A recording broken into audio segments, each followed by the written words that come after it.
Okay, so in this video guys, we're going to be going over the pound custom, and we're going to determine whether or not you guys should purchase it or not. I'm going to give you guys all the information that you need about it, the good, the bad, the ugly, etc., and it's going to be up to you. So let's get things started right now with the various mods that you can actually put on this truck. Do note that the mods that you can put on this truck are not plentiful. It's actually very few. So starting things off, in the mods, like I said, we have basically the armor plating, and you can have various armor platings, but I just chose the heaviest armor plating in my live stream. In addition to that, you can have barbed wire on the sides, which serves no purpose. You can also put on a secondary weapon, which is a grenade launcher, which is controlled by a passenger, or you can have a missile SAM turret, which is controlled by the main driver, or some mounted machine guns or rockets, as well as proximity mines. But that's basically it. That's all I can do. Okay, like I said, that's all the mods that you can basically do to the truck. So now I like to go over and go through some of the review aspects of the truck. We're going to be talking about the good, the bad, about all the mods that that are on the truck, that you can put on the truck, and as well as the weaponry that you can put on the truck. And believe you me, there are a lot of things on this vehicle that are very deceiving, and as you guys will see when we get right into it, as each bullet point comes up, how annoying it can actually be, because it seems like Rockstar is just playing around with these vehicles. Okay, so here right now we're gonna be going over a missile test. Now, as you guys saw, the SAM turret, and we're gonna be testing it against the MOC. Once the MOC blows up, we're gonna go over the Avenger and eventually a Insurgent pickup custom. And it doesn't take astronomically long. You're not gonna run out of rockets. Do note that this thing only has 32 rockets. I should have mentioned that. But once those rockets run out, obviously you're out of rockets and you have to return and get a new one. But it's plenty enough to destroy the MOC, as well as its cab, the Avenger when the footage is actually shown, as well as the Insurgent pickup.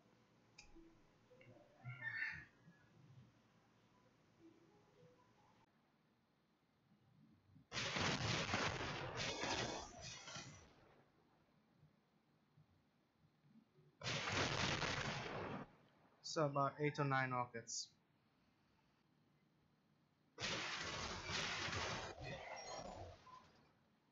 And let's get right into the cost now of this thing to see whether it financially makes sense to purchase this truck. Now, these figures that I'm going to give you are basically with everything on the truck, with the exception of the barbed wire, because I just find that's totally stupid. If you want, just add $7,000 onto any of these figures, and you'll get the barbed wire figures. So with every single upgrade, that is performance, and every single weapon on this truck, do note you can only have the SAM turret and the proximity mines, as well as the grenade launcher. You're looking at a cost of $1,298,030. Now, when you think about that, you may think, okay, wow, that's actually pretty high. But no, to access some of the other vehicles, let's look at the Kara. The Kara is actually way more expensive than that, and it has very similar stats when you look at its damage, which is actually another significant factor that we've yet to go into, but trust me, it's coming up. You also have to look at the weaponized tamper and so forth like that, because they do share many similarities in terms of the damage they can take, but not necessarily their damage output, as you saw with the with the SAM turret test on the MOC, the Avenger, and the Insurgent pickup custom.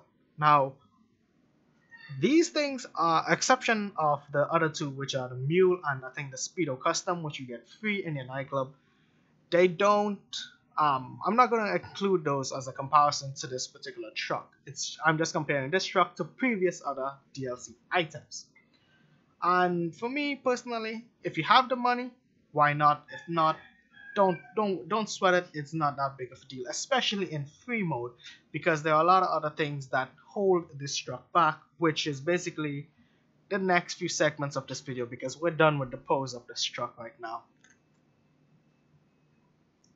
Actually, I forgot one last part of this truck. It's considered a special vehicle, so that means you spawn it through your vehicle interaction menu and request it to be delivered to you on the spot.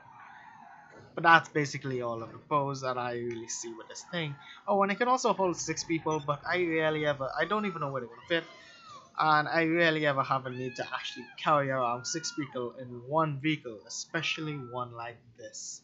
Let's get into the negatives, shall we? Okay, starting things off with the negatives. This thing, despite all its heavy lifting armor plating, it dies from 1 RPG, which is pathetic, Rockstar. Come on, with all that armor plating, 1 RPG? And it goes without saying it will take only how much snipers?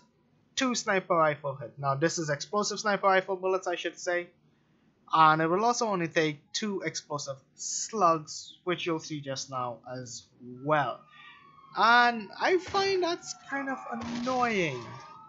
These things look so big, they look like it has so much armor, but the armor basically is completely and utterly useless. Right now you guys are going to see a damage test for me firing from a Incision Pickup Custom. An Incision Pickup, sorry, I didn't use my custom into it. It lasts okay, but it's still going to die, you know. And the windows that you guys see with the armor plating, according to Pyro Gaming, it only takes about 15 shots and you're going to get shot through it. And as you guys know, NPCs have got their aim, so they're going to shoot straight through it and hit you up. Oh, I didn't forget to do a test with sticky bombs or proximity mines, but it only takes 1 to blow it up, as you can guess. Now that we're done with those basic tests, we're going to talk a little bit about the turret. Like I said, it has 32 rockets, but as you'll see just now, the range on this thing is actually pretty much pathetic. You cannot shoot too close to the truck. Like, I think that's pretty much the lowest I can aim right now that you're seeing, because when anything gets closer to me, I cannot shoot at it. Just now I'll get cops on. I think I already have cops on me, and you're gonna see, look, I can't go lower than that. The cop is pretty much right in front of me. Look at that cop right there. I can't hit him. Like, I have to back up and try to get distance between me and the cop. Now, yes, I can look up. You can't look completely vertically up. I think that's also the highest that you can actually look up as well. So you have such a limited range of operation with this thing that I don't know what Rockstar was thinking. Like, I think that this needs a serious buff. Oh, and there you guys can see the car, the bush guard or the car bull guard, whatever you call it, in action, knocking away 2 vehicles. And then, of course, I blow myself up because this thing has 0 explosive resistance. Now, I'm going to talk a little bit about the speed. This thing's not that fast, it's not that slow, it's a frigging truck. It's not going to handle like a dream or a sports car. Again, it's a truck, so you get what you get. Now, the cow guard in front is purely aesthetic. As you guys can see, I'm hitting things in the front dead on, and it's not shoving them away like that of the Phantom Wedge, which is unfortunate. However, if you hit something on the side, it's not so bad because you're going to be able to push it out of the way. I'm not sure if I got any footage of it in this section here. Somewhat, you know, you move them out of the way and that's that. But beyond that, to be honest, guys, I find that this truck is a bit of a letdown, and I don't think that you guys should really purchase this truck unless it's on discount. Now, right now it is on discount, but other than that, it's not really worth it. It takes 1 RPG to blow up. It is pretty slow, it's not that fast. You're better off using your money elsewhere. However, do note that the firepower that it has does make it better than some of the vehicles, like say the weaponized Tampa or even the Kara, which are considerably more expensive than this truck. And even when finally upgraded, that is even when it's finally upgraded, I mean. Now, again, the decision is up to you whether you guys want to purchase it or not. As to if this is actually going to help you out in, say, sale missions, that's yet to be tested because I'm still waiting for my business to produce enough goods, my nightclub, I mean, to produce enough goods for me to sell in a large sale. So I'll see if it does help. If it does, I'll either make a pinned comment down below or I'll make another separate video talking about that. Now, if you guys enjoyed this video, feel free to leave a like and consider subscribing. Also, give me any feedback about this video because this is the first time that I'm actually doing a full-on review that is so in-depth in terms of editing as well as doing a voiceover like this. So please, if you guys have any feedback, let me know in the comment section down below. I know this video is almost 10 minutes long, but I hope you guys enjoyed, and thank you for watching and take care. Later.